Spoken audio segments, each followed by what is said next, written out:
رات کے تقریباً 12 بجنے لگے ہیں، تو میں آپ کے سامنے صرف مختصر بات کرنا چاہتا ہوں، اور وہ بات ہے یہ جو سارا توشہ خانہ کا ڈرامہ چل رہا ہے۔ تو میں یہ واضح کر دوں کہ یہ ضروری آپ کا سمجھنا ہے کہ توشہ خانہ یہ ہے کیا۔ توشہ خانہ 70 سال سے ایک ہی قانون بنا ہوا ہے توشہ خانہ کا، جو جس کو بھی تحفے ملتے ہیں 70 سال سے، چاہے prime minister, president, minister, army chief, وہ ساروں کا ایک ہی قانون ہے۔ اسی قانون کے مطابق جو بھی توشہ خانہ سے میں نے چیزیں لی، اس قانون کے مطابق چلا۔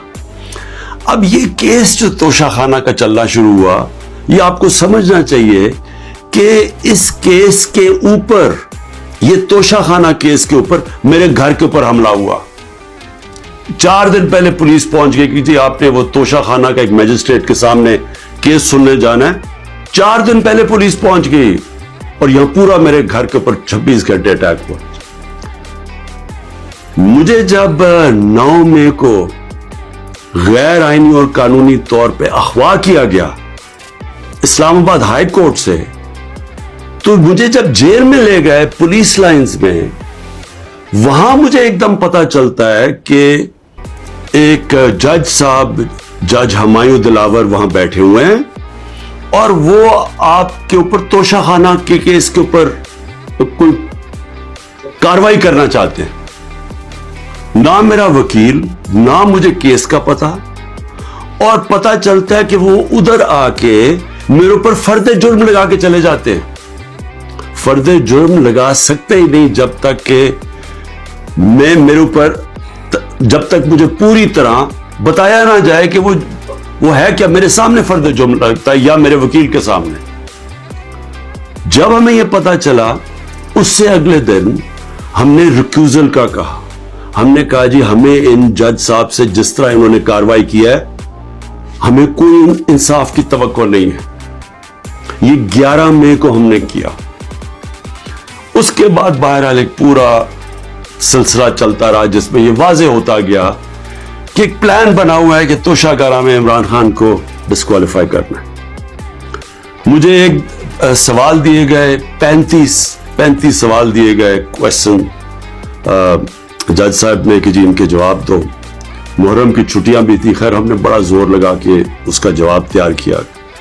میں نے کوئی 1 گھنٹہ عدالت میں کھڑے ہو کے کل سارے سوالوں کا جواب دیا۔ انہوں نے 2 کوئی گواہ رکھے ہوئے تھے، سرکاری گواہ۔ کوئی بھی ایسی چیز نہیں تھی جو میں نے 35 سوالوں میں جواب نہیں دیے، ایک ایک چیز کا جواب دیا۔ اور ایک جگہ جو یہ بات کدھر پھنس رہی تھی جی، کہ آپ نے جی یہاں توشہ خانہ نہیں لکھا، یعنی ہم نے سارے پیسے سب ڈکلیئرڈ تھے، جتنے توشہ خانہ کے پیسے تھے بینک میں ڈکلیئرڈ تھے، وہ سارے میرے الیکشن کمیشن کے سامنے ڈکلیئرڈ تھے، وہ میں جو ایف بی آر تھی اس کے سامنے ڈکلیئرڈ تھی، ویلتھ ٹیکس میں ڈکلیئرڈ تھا، سب کچھ ڈکلیئرڈ ہے۔ ایک جگہ پہ کہتے جی یہ پیسہ تو ہے لیکن یہاں اس کے اوپر توشہ خانہ نہیں لکھا۔ اب یہ میرے اکاؤنٹنٹ نے بھرا ہوا تھا، 40 سال سے میری وہ اکاؤنٹنگ کی فرم ہے، تو میں نے اپنے گواہ میں لکھا کہ یہ اکاؤنٹنٹ کا کام ہے آ کے آپ کو ایکسپلین کرے، پیسے تو ہیں کہ جی اس نے توشہ خانہ پیسے کے آگے لکھا یا نہیں لکھا۔ حالانکہ وہ اکاؤنٹنٹ کلیئر ہے کہ قانونی طور پہ اس نے ٹھیک کیا، اب وہ اکاؤنٹنٹ نے آنا تھا۔ آج پتہ چلتا ہے جج صاحب کہتے ہیں جی 1 گھنٹے میں گواہ کو پروڈیوس کرو۔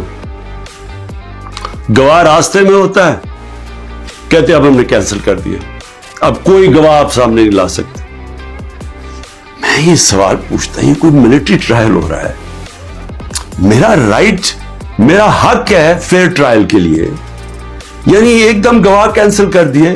میں نے کوئی 5-6 گواہ لے کے آنے تھے تاکہ وہ ایکسپلین کرے، جو 35 کویسچنز انہوں نے بھیجے ان کے جواب میں مجھے موقع تو ملے کہ اگر کوئی پوچھے، میرے وکیل ان کو سمجھانے کے لیے، گواہ تو اس لیے ہوتے ہیں۔ گواہی سارے کینسل کر دیے اور آج اب ایسے لگ رہا ہے کہ کل فرد جرم قائم کر دیں گے.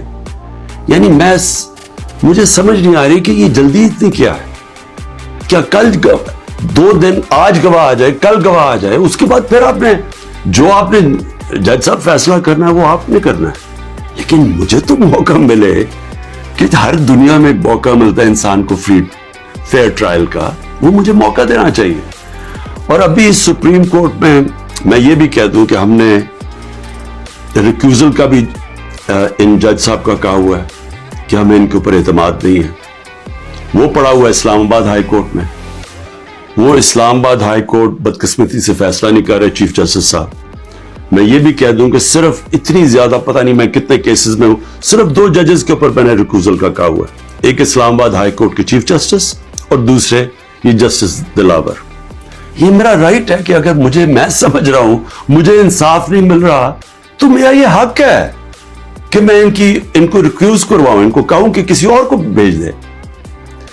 اب وہاں بھی فیصلہ نہیں ہو رہا اسلام آباد ہائی کورٹ میں. ہم سپریم کورٹ میں گئے ہیں, سپریم کورٹ کہہ رہے ہیں کہ اسلام آباد ہائی کورٹ فیصلہ کرو, اور سپریم کورٹ نے کہا کہ تب تک انہوں نے جسٹس دلاور نے فیصلہ نہیں کرنا جب تک کہ یہ اس کے اوپر فیصلہ نہیں ہوتا ٹرانسفر پہ. لیکن مجھے لگ رہا ہے کہ کل انہوں نے فیصلہ کر دینا ہے, اس لیے میں رات کو لیٹ آپ کے سامنے آ رہا ہوں. میں آخر میں ایک اور بات کہتا چلوں کہ فیس بک پہ 2014 میں جسٹس دلاور نے اپنی فیس بک پہ میرے اوپر ایسے ریمارکس دیے ہوئے ہیں جس سے لگتا ہے کہ وہ مجھے انصاف نہیں دے سکتے. یعنی ان کی ایک پرسنل ڈسلائک اس میں سامنے آ رہی ہے. ہم نے یہ چیف جسٹس صاحب اسلام آباد والوں کو کہا کہ دیکھیں یہ پریجوڈسڈ ہے. انہوں نے جا کے ایف آئی اے کو کہا کہ بتاؤ کہ جناب یہ ٹھیک ہے یا نہیں, یہ جو فیس بک پہ ان کی پوسٹ تھی. ایف آئی اے نے وہ چیک کر کے کہ کیونکہ وہ ڈیلیٹ کر چکے تھے پوسٹ, انہوں نے واپس کہا دی تو پوسٹ ہی نہیں ہے. دیکھیں بڑا آسان کام ہے. اگر آپ اس ملک میں انصاف چاہتے ہیں, میں چیف جسٹس صاحب اسلام آباد آپ کو بھی کہتا ہوں اور ایف آئی اے آپ کو بھی کہتا ہوں, ایک فیس بک کو ایک صرف لیٹر جانا چاہیے آپ سے, ایک ای میل کریں کہ یہ کیس ہو رہا ہے, 90 دن تک ان کے پاس ریکارڈ ہوتا ہے. اگر آپ ڈیلیٹ بھی کر دیں کوئی پوسٹ تو 90 دن تک فیس بک کے پاس اس کا ریکارڈ ہے. صرف ایک ای میل کی ضرورت ہے, پتہ چلوا لیں کہ کیا انہوں نے جو واقعی انہوں نے پوسٹ کی تھی یا انہوں نے نہیں کی تھی. آدھے گھنٹے میں سارا اس کا پتہ چل جائے گا کہ کیا جسٹس دلاور نے واقعی وہ میرے اوپر جو بڑی ان کا مائنڈ شو کرتا ہے کہ وہ شاید میرے سے انصاف نہ کر سکے, وہ پوسٹ میں ریفلیکٹڈ ہے. پتہ چل جائے گا کہ ہے یا نہیں ہے. تو ہم صرف میں یہاں بیٹھا ہوا ہوں, 200 کیسز ہونے لگے ہیں, ایک ایک فیس کرنے کے لیے تیار ہوں, فیس کر رہا ہوں. پچھلے 2 مہینے میں 350 عدالت میں کیسز کے اندر میری پیشی ہو چکی ہے, 350. یہ بھی ریکارڈ ہے. میں آگے بھی تیار بیٹھا ہوں, لیکن صرف یہ چاہتا ہوں کہ انصاف ملے, اور انصاف ملنا کوئی مشکل کام نہیں ہے.